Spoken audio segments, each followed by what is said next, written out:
Hello friends, I am Sweety Singh Rajput. Welcome back to my YouTube channel. So guys, आप सभी कैसे हैं? आई होप आप बहुत अच्छे होंगे और बहुत अच्छे से अपनी पढ़ाई कर रहे होंगे। जैसे कि आज है 23 अप्रैल 2023, daily current affair by S S R. इस लेक्चर में मैं डेली 5 वर्ड्स लर्न कराती हूँ। साथ ही साथ ये लेक्चर आप सभी के ऑल कॉम्पिटेटिव एग्जाम के लिए सफिशिएंट है। इस लेक्चर में आप सभी को बाइलिंगुअल मिलता है, जो कि हिंदी प्लस इंग्लिश होता है। डेली मॉर्निंग में मैं सुबह डेली इस लेक्चर को 6 बजे अपलोड कर देती हूँ। सो गाइज, आप प्लीज आप मेरे चैनल को लाइक कीजिए, शेयर कीजिए और कमेंट्स कीजिए कि वीडियो आपको कैसी लगती है। ओके गाइज, आप सभी को कमेंट बॉक्स में लिखना है जल्दी से जय हिंद जय Bharat. Thought of the day है गाइज आज का, खुशी और सफल जीवन का सूत्र ये है, हमें उन अच्छी बातों का पालन करना चाहिए जो हम दूसरों को बताते हैं। तो याद रखिए, अगर वो अच्छी बातें जो आप दूसरों को बताते हैं उसका पालन आप खुद भी कीजिए, तो वही सुखी और सफल जीवन का एक सूत्र है। ओके, बात करेंगे आज का सेशन का, जो कि फर्स्ट क्वेश्चन है आप सभी के सामने। हाल ही में विश्व अर्थ दिवस कब मनाया गया है? तो गाइज, आप सभी को पता होना चाहिए वर्ल्ड अर्थ डे कब सेलिब्रेट किया गया है। When was world earth day celebrated recently? तो गाइज, करेक्ट ऑप्शन हो जाता है ऑप्शन बी, यानी 22 अप्रैल को मनाते हैं हम लोग वर्ल्ड अर्थ डे के रूप में। इंटरनेशनल अर्थ डे 2023 हर साल इसे अप्रैल में 22 तारीख को अंतरराष्ट्रीय पृथ्वी दिवस के रूप में मनाया जाता है। इस दिन पर्यावरण के प्रति लोगों में जागरूकता फैलाने का काम किया जाता है। पृथ्वी दिवस पर पृथ्वी से जुड़ी चुनौतियां हैं, जैसे कि क्लाइमेट चेंज की सबसे बड़ी समस्या है, वहीं ग्लोबल वार्मिंग, प्रदूषण पर चर्चाएं की जाती हैं और कैसे इन परेशानियों को रोका जाए, इन सभी पर चर्चा करते हैं कब, अंतरराष्ट्रीय पृथ्वी दिवस पर।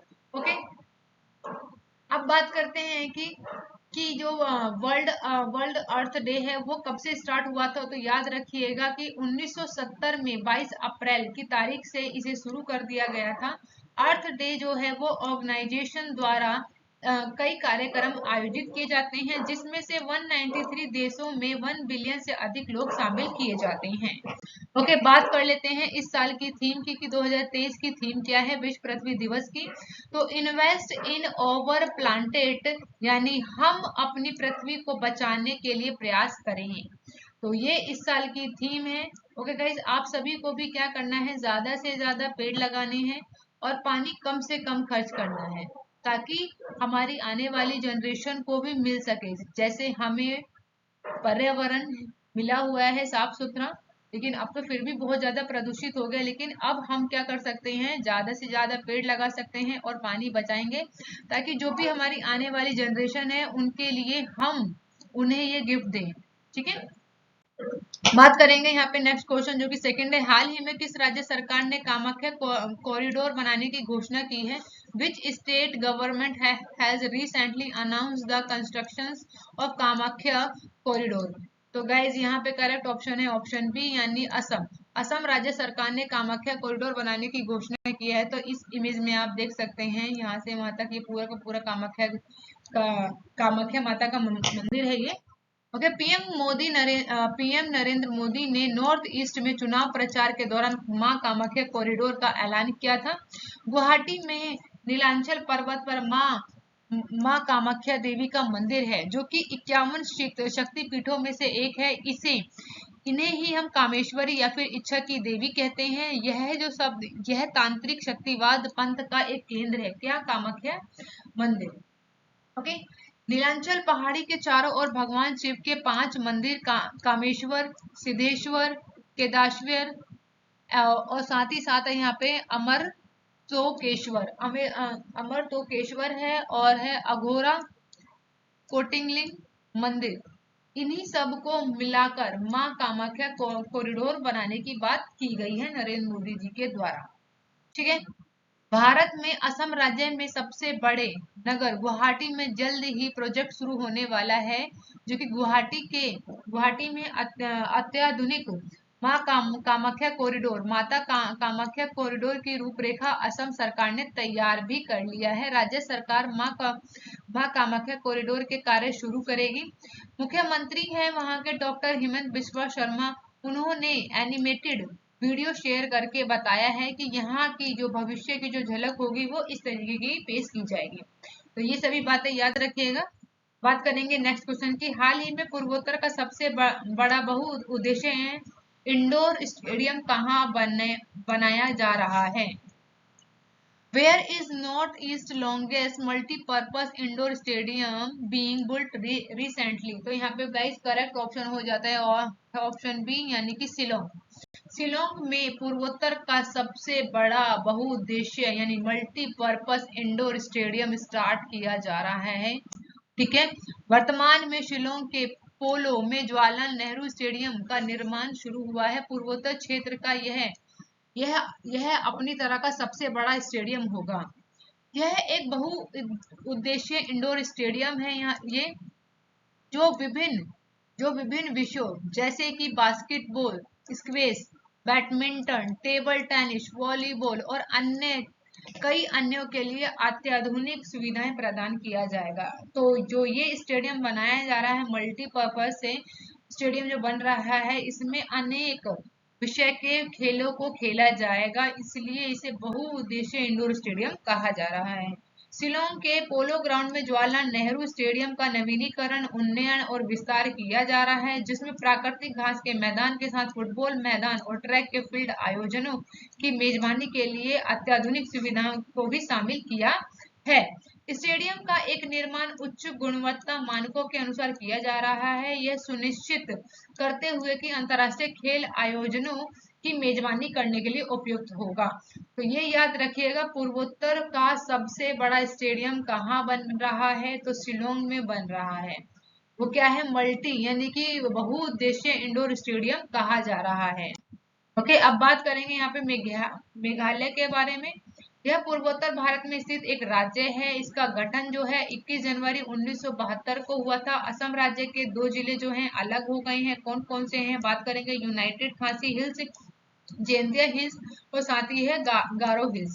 शिलोंग शिलोंग मेघालय की राजधानी और सबसे बड़ा शहर है, ये ध्यान रखिएगा। मेघालय खासी घोरा और जैंतिया सहित कई स्वदेशी जनजातियों का घर है, जिसमें प्रत्येक की अपनी अपनी अलग संस्कृति, परंपराएं और भाषाएं हैं। बात करेंगे अगर मेघालय के मुख्यमंत्री कौन है, तो मेघालय के मुख्यमंत्री कौन है? तो कनराड संगमा है, जो कि एनपीपी की पार्टी से संबंधित है। वहीं राज्यपाल कौन है मेघालय के? तो फागू चौहान जो है वहां के मेघालय के क्या है? राज्यपाल है, गवर्नर है। ओके, बात करेंगे नेक्स्ट क्वेश्चन। हाल ही में कहा मुलपेटा ग्रीन फील्ड के निर्माण की शुरुआत की गई है? Recently the construction of Mulapeta green field has started. तो गाइस यहाँ पे करेक्ट ऑप्शन है ऑप्शन डी यानी कि आंध्र प्रदेश। आंध्र प्रदेश में मुलपेटा ग्रीन फील्ड का निर्माण शुरू किया गया है। ओके, बात करेंगे यहाँ पे अब नेक्स्ट क्वेश्चन है जो कि 5th क्वेश्चन है। हाल ही में किस राज्य में सलाखों योजना लागू की गई है? इन विच स्टेट सलाखों scheme has been implemented recently. तो गाइस यहाँ पे करेक्ट ऑप्शन हो जाएगा ऑप्शन बी यानी महाराष्ट्र। महाराष्ट्र में सलाखों योजना को लागू किया गया है। सलाखों योजना के तहत कृषि भूमि धारकों को कृषक के साथ साथ विनिमय विलेख के पंजीयन शुल्क एवं स्टंप शुल्क में रियायत दी जाएगी, जिसमें समाज में सद्भाव, शांति और समरसता बढ़ेगी। इस योजना के तहत विभिन्न प्रकार के कृषि भूमि संबंधित मामलों को हल करने के लिए किसानों को केवल 1000 रुपए स्टंप शुल्क और पंजीकरण शुल्क किया जाएगा। तो ये बातें याद रखिएगा। अब ये क्वेश्चन जो है नेक्स्ट क्वेश्चन है आपके सामने 6th क्वेश्चन है, ये मोस्ट इंपॉर्टेंट है। तो देखिए, हाल ही में हुर्नून द्वारा जारी ग्लोबल यूनिकॉर्न इंडेक्स में कौन शीर्ष पर रहा है? Who is doing the recently released global unicorn index bye whom? तो यहाँ पे गाइस करेक्ट ऑप्शन होगा 6 का अमेरिका। अमेरिका जो है ग्लोबल यूनिकॉर्न इंडेक्स में जो है वो टॉप रैंक पर है। तो फर्स्ट रैंक किसकी है? यहाँ पे अमेरिका की जो है गाइस, यहाँ पे फर्स्ट रैंक है, ये याद रखिएगा। फर्स्ट रैंक मिली है यहाँ पे अमेरिका को, किसमें? ग्लोबल यूनिकॉर्न इंडेक्स में। पूर्ण ग्लोब यूनिकॉर्न इंडेक्स 2023 के मुताबिक भारत में 138 यूनिकॉर्न कंपनियां हैं। तो ये याद रखिएगा, भारत में 138 यूनिकॉर्न कौन है? इनमें से 70 की शुरुआत जो है भारत के सह संस्थापकों ने किया था। इनके मुख्यालय की बात करें तो ये सभी कहाँ हैं? बाहर हैं, भारत से बाहर हैं। दुनिया के 10 सबसे बड़े यूनिकॉर्न की बात करें तो कौन कौन से हैं भाई? तो यहाँ पे है फर्स्ट जो है, यहाँ पे टॉप कंट्री में कौन है? टॉप कंट्री में है बाइडास, स्पेस एक्स, एट ग्रुप, सी, ट्राइप, WeBank, Databricks, Telegram, Revolut, कैनविनो, कैनियावो।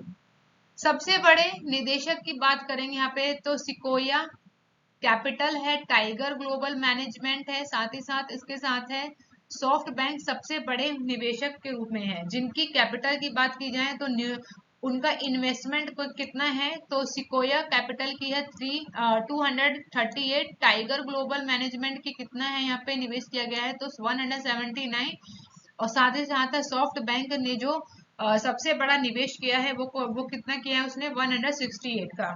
ठीक है। बायजू जो है यहाँ पे देश का सबसे बड़ा और दुनिया का 14वां सबसे बड़ा यूनिकॉर्न है, जिसका मूल्यांकन वैल्यूएशन किया गया था उसमें 12 अरब डॉलर का है बायजू कंपनी। ठीक है ना। बायजू दुनिया में उन शीर्ष 10 यूनिकों में शामिल है जिसके मूल्यों में कोविड-19 महामारी से पहले के समय में भारी छलांग देखने को मिला है। बायजू देश का जो है बड़ा और दुनिया का 14वां सबसे बड़ा यूनिकॉर्न है। इसका मूल्यांकन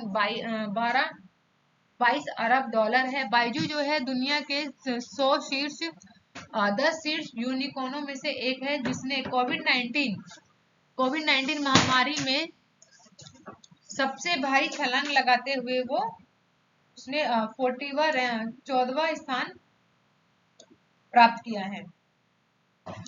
टीम 11 स्विगी जो है 8 अरब डॉलर के मूल्यांकन के साथ देश के दूसरे बड़े यूनिकॉर्न बनी है। वही है ओला और रेजरिप तीसरे स्थान पर है। मूल्यांकन की बात की जाए तो 7.5 जो है ओला की है। वही है रेजरिप जो है जो तीसरे स्थान पर है वो है 7.5 अरब डॉलर का।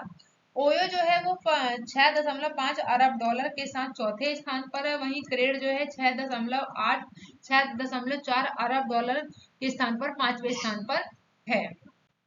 अब बात करेंगे यहाँ पे नेक्स्ट क्वेश्चन की, जो कि 7th क्वेश्चन है। हाल ही में प्रधानमंत्री जी ने सफल बीमा योजना के क्रियान्वयन में कौन सा राज्य जो है शीर्ष पर रहा है? विच स्टेट टॉपेड द इम्प्लीटेशन ऑफ प्रधानमंत्री फसल बीमा योजना रिसेंटली? तो गाइज यहाँ पे करेक्ट ऑप्शन होगा ऑप्शन डी, यानी कर्नाटका में। कर्नाटका में प्रधानमंत्री द्वारा चलाया गया योजना है सफल बीमा योजना। वह जो है कर्नाटक राज्य जो है वो प्रथम स्थान पर रहा है इस योजना को क्रियान्वयन कराने में। देश की लगभग 60% आबादी प्रत्यक्ष और अप्रत्यक्ष कृषि पर ही निर्भर है। ये आप सभी को ये बातें पता होंगी। तकनीक के इतने विकास होने के बावजूद किसान वर्षा आधारित खेती ही करते हैं।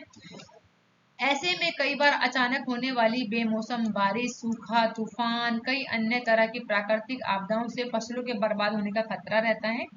तो इसीलिए नरेंद्र मोदी द्वारा शुरू किया गया था प्रधानमंत्री फसल बीमा योजना, जिसकी शुरुआत केंद्र सरकार के द्वारा किया गया था। कब किया गया था? 13 जनवरी 2016 को इस बीमा के प्रधानमंत्री सफल बीमा योजना की शुरुआत कर दी गई थी। प्राकृतिक आपदाओं की स्थिति में किसानों को वित्तीय सहायता प्रदान कराती है प्रधानमंत्री सफल बीमा योजना।